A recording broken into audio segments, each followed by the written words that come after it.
যে রাসূলুল্লাহ সাল্লাল্লাহু আলাইহি ওয়াসাল্লামের নিকটে এক ব্যক্তি আসলো। আসার পরে কি করলেন, যে সন্তান তার পিতার বিরুদ্ধে কি করলেন, নালিশ দিলেন। কিসের বিরুদ্ধে? সন্তান তার পিতার বিরুদ্ধে নালিশ দিলেন। কি নালিশ দিলেন? নালিশটি হলো যে আমার পিতা কি করে, খালি আমার সম্পদ নিয়ে নেয়। কি করে? আমার সম্পদ নিয়ে নেয়। এই কথা যখন বলা হলো, তখন রাসূলুল্লাহ সাল্লাল্লাহু আলাইহি ওয়াসাল্লাম সেই লোকটির পিতাকে খবর দিলেন। আর সেই লোকটির পিতা কি করলো, আসলো এমন অবস্থায় যে একদম বৃদ্ধ মানুষ, লাঠির উপর ভর দিয়ে কি করলেন, রাসূলুল্লাহ সাল্লাল্লাহু আলাইহি ওয়াসাল্লামের নিকট আসলেন। আসার পরে রাসূলুল্লাহ সাল্লাল্লাহু আলাইহি ওয়াসাল্লাম তাকে জিজ্ঞাসা করলেন যে তোমার বিরুদ্ধে তোমার সন্তান কি করছে, নালিশ দিয়েছে যে তুমি তার সম্পদ খালি নিয়ে নেও।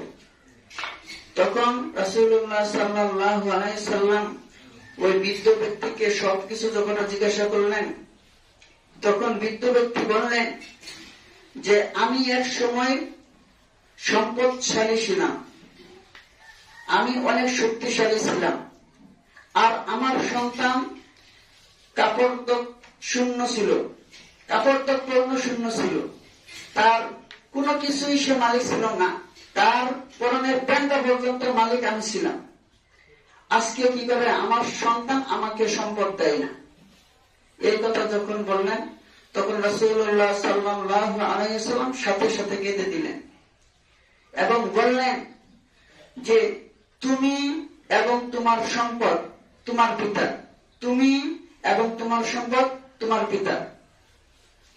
এভাবে যখন বললেন, তখন সেই লোকটা বুঝতে পারলো যে আসলে কি আমি কি আমার পিতার, আমার সম্পদ কি আমার পিতার, আর পিতার বিরুদ্ধে আমার নালিশ দেওয়াটা কি হয় নাই, ঠিক হয় নাই।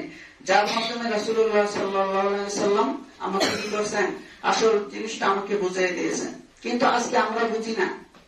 এই জন্যই বলে যে সম্পদের কারণে আজ শরীরে লাগলো গরম গরম, সম্পদের কারণে আজ শরীরে লাগলো গরম গরম, পিতা মাতার সেবা করতে লাগে শরম শরম।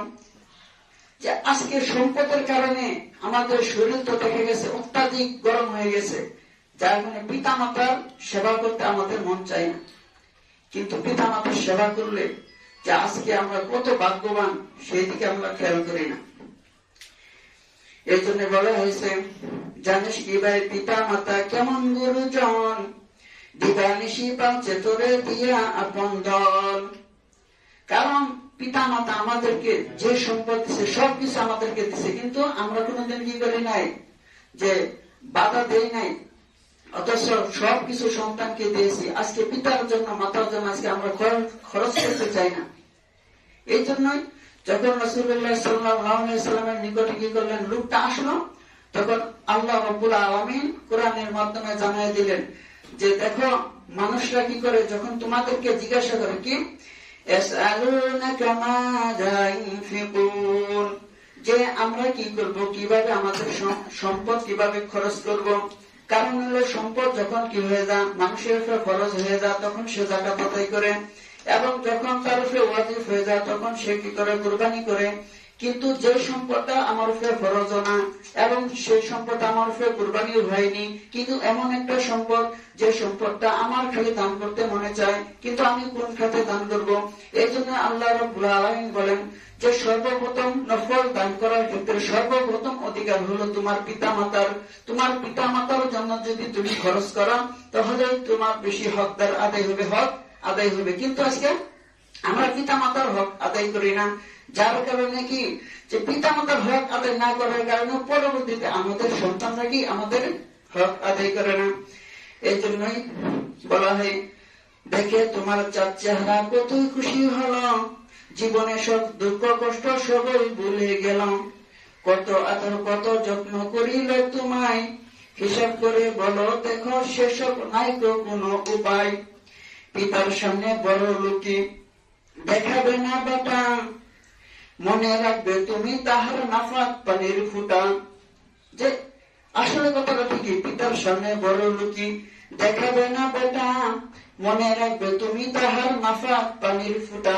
আসলে আমরা যদি এত কিছু হয় যে আমিও আমার পিতার, আমার সম্পদ আমার পিতার, এই জন্য রাসূলুল্লাহ সাল্লাল্লাহু আলাইহি সাল্লামের নিকটে যখন কি হলো এরকম নালিশ নিলেন করলেন, তখন রাসূলুল্লাহ সাল্লাল্লাহু আলাইহি সাল্লাম খুব আক্ষেপে কাঁদলেন যে পিতার বিরুদ্ধে সন্তান কিভাবে নালিশ করতে পারে, এটা কারো দ্বারা সম্ভব হতে পারে না। কিন্তু আজকে আমরা নিজেদের স্বভাবটা এরকম বানিয়ে নিয়েছি যে পিতা মাতার মর্যাদা বুঝি না, আর নফল দান করবো কোন জায়গায় এটাও জানি না। এই জন্য আল্লাহ রাব্বুল আলামিন যেন নফল দান খরচ করার ক্ষেত্রে যেন পিতা মাতার প্রতি আমরা খুব লক্ষ্য রাখি। ওয়া আখিরু দাওয়ানা আলহামদুলিল্লাহি রাব্বিল আলামিন।